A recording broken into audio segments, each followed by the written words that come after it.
Russia. What do you know about this country? Probably that everyone drinks vodka and bears walk the streets? Total bullshit, do you really believe that? Alright, I take that back. By the way, here are some childhood photos of me holding a bottle of vodka while riding a bear. Yeah, I'm Russian, so of course I don't have any other kinds of photos. I won't lie, some stereotypes about Russia are true. For example, we do have a snow. A lot of snow. A ton of f***ing snow. And you've probably also heard about the gloomy and aggressive people in this country. Well, I get that's also true. I've been living abroad for about 3 years and I can always spot Russians on the street in other countries. Нормально все?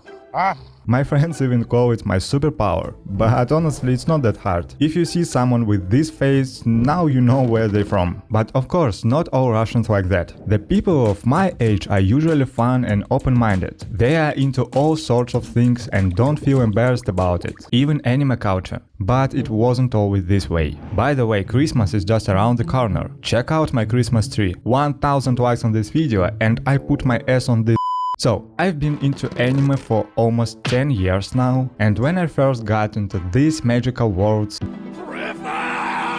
just the fact that I was a guy from Russia and watching strange Japanese cartoons was enough to get my ass kicked in the street by a group of dudes. Let me explain. You have probably heard that Russia is the biggest country on the earth. Well, it's split into a bunch of regions. I grew up in one called the Caucasus. It's hard to explain what it's like, but think of it as the Compton of Los Angeles. To make it even clearer, all the toughest guys dominating the UFC right now come from there.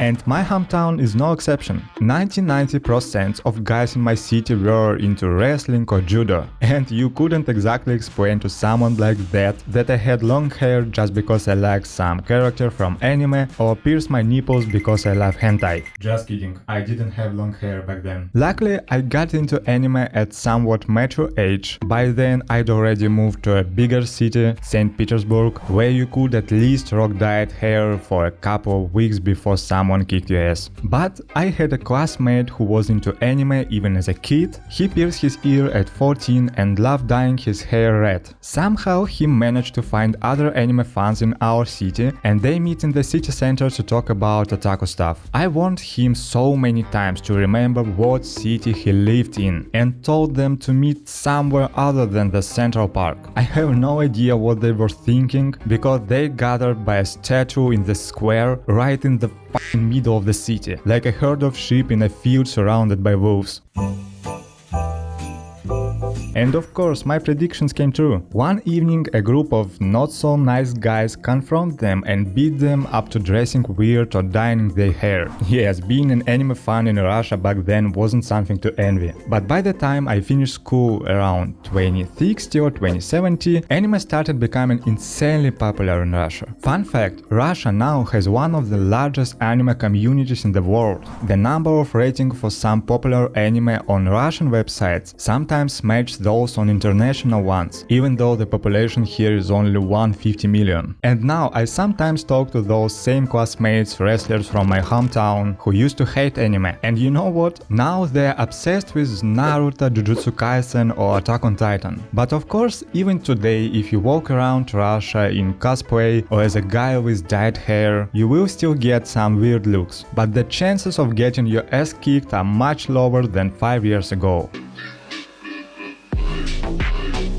Personally, I think it's stupid to judge people for their hobbies, as long as they're not breaking the law. We only live once, so why not do what you enjoy? Don't worry about what others think of you. As sad as it sounds, but no one really cares about you. Everyone's too busy with their own problems to think about everyone else. If you love anime, go to anime events, find like-minded people online, chat and share your impressions. But I still haven't found friends to talk about my favorite anime with, which is exactly why I started this channel, by the way, to share my emotions with someone. So you might not even realize it, but that's why every view really matters to me.